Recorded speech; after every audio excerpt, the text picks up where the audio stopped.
Análise de riscos na compra e venda de imóvel. Vamos falar sobre isso hoje de forma simples, bem fácil de entender e sem juridiquês. Vamos embora! Fala pessoal, Carlos Nascimento. Aqui no escritório eu presto um serviço chamado Análise de riscos na compra e venda de imóvel. Carlos, por que você presta esse tipo de serviço? Porque a compra e venda de imóvel, a transação de imóveis, ela envolve diversos riscos, tá? Tanto para o comprador quanto para o vendedor, dependendo do caso, e eu vou dar exemplos aqui. Quando se compra e vende um imóvel, o comprador, ele está comprando, ele tem que ter certeza se o imóvel realmente está no nome da pessoa com quem ele está negociando. Se aquela pessoa com quem ele está negociando, de fato, é a proprietária do imóvel. Porque isso pode envolver riscos que façam com que ele perca o imóvel ou com que ele perca dinheiro.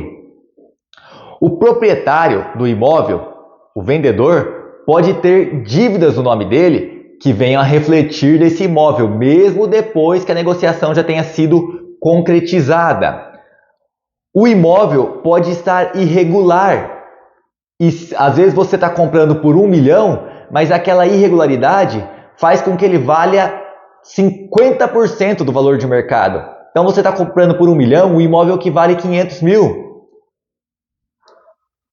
Pode haver uma indisponibilidade de bens sobre o imóvel, porque esse vendedor possui dívidas.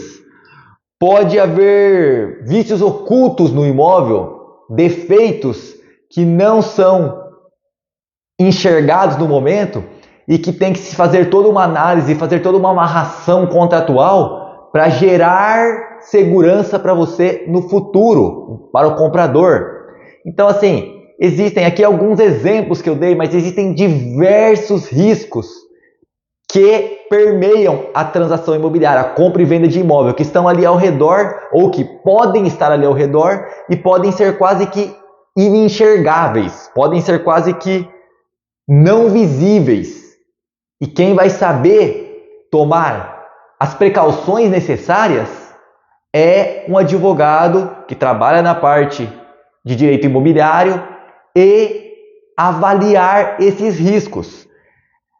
Essa análise de risco, ele também faz, o advogado também vai fazer, eu faço aqui no escritório, uma pesquisa profunda sobre o nome do vendedor ou dos vendedores.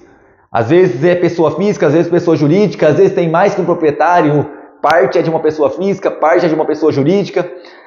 Também faço uma pesquisa sobre cônjuges, marido, mulher, do proprietário, da proprietária. Então, também tem que ver isso. Certidões. Eu emito aqui uma série de certidões, mas uma série de certidões mesmo. A última análise de risco que eu fiz agora, que era de um imóvel de um valor bem alto, acima de 1 milhão, eu entreguei um calhamaço desse tamanho para o meu cliente, só de certidões. Carlos, por que essas certidões? Essas certidões vão dizer sobre a pessoa do vendedor ou do comprador, que daqui a pouquinho eu já explico. Essas certidões vão dizer sobre o imóvel, a situação que ele está. Essas certidões vão gerar segurança para o futuro. Como, Carlos?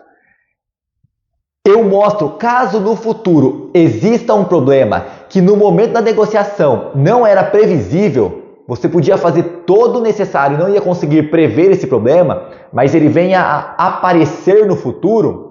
Essas certidões vão demonstrar a boa-fé do meu cliente, comprador, que ele estava comprando achando que aquilo estava tudo limpo, que aquilo estava tudo certo, que não haveria problema. Essas certidões vão conter a data que elas foram emitidas. Então vai mostrar que, o problema talvez surgiu aqui, só que antes eu já havia emitido certidões. Quando eu comprei, estava tudo legal. Depois que isso veio a existir, ainda que a escritura tenha sido feita um pouco depois. Então tem uma série de nuances aí que podem afetar tudo isso, dependendo de cada negociação. Essas certidões também permitem que eu avalie o risco, não só as certidões, mas toda a análise de risco permite que eu avalie. Eu posso chegar no meu cliente e dizer assim, existe um risco, mas o quanto você quer fechar esse negócio? Quanto isso será benéfico para você? Porque vamos estudar se não tem como a gente quebrar esse risco e fazer com que ele deixe de existir. Vamos estudar se não tem como quebrar, se a gente não pode partir para uma segunda opção, que é diminuir esse risco ao máximo, de forma que talvez, pelo quanto você quer esse imóvel, ou considerando o lucro que você vai levar, porque às vezes o meu cliente já está comprando e ele é investidor, e ele pretende obter lucro. Talvez o lucro que você vai levar aqui é algo muito grande, e o risco é bem pequeno. Então compensa a gente correr esse risco, então a gente também pode avaliar isso tudo, tá? Eu falei a respeito do comprador. Carlos, mas e quando você está assessorando o comprador? Vou dar um exemplo. Tem um comprador, cliente meu, que é de São Paulo, capital, que ele vendeu um imóvel há algum tempo e um imóvel também de valor muito alto. Porém, o comprador pagou de forma parcelada. Então eu tive que fazer o inverso, eu tive que fazer toda uma pesquisa a respeito desse comprador e construir, elaborar um contrato que garantisse que o meu cliente não ia perder dinheiro, tampouco perder o imóvel, caso o comprador não pagasse da forma correta.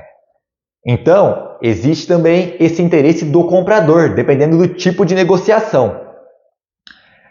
Eu acho que é basicamente isso. Então, existe aí uma série de fatores. A análise de risco vai muito de acordo com cada caso. Às vezes, em uma a gente precisa de uma série de coisas que na outra não, ou vice-versa.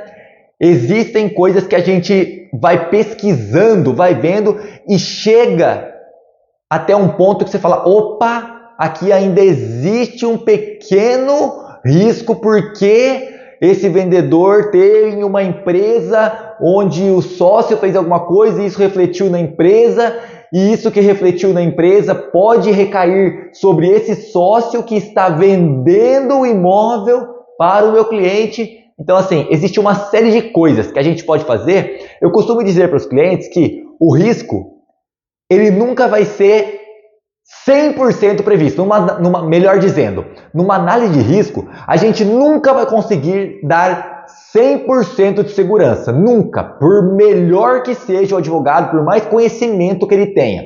É impossível dar 100% de segurança, mas a gente consegue dar 99,9% de segurança para que a negociação seja feita da forma devida. Espero ter ajudado. Se você puder, curta, compartilhe, se inscreva no canal. Toda quarta-feira tem vídeo novo. Você vai ficar sabendo se você tiver inscrito. Um grande abraço. Deus abençoe você.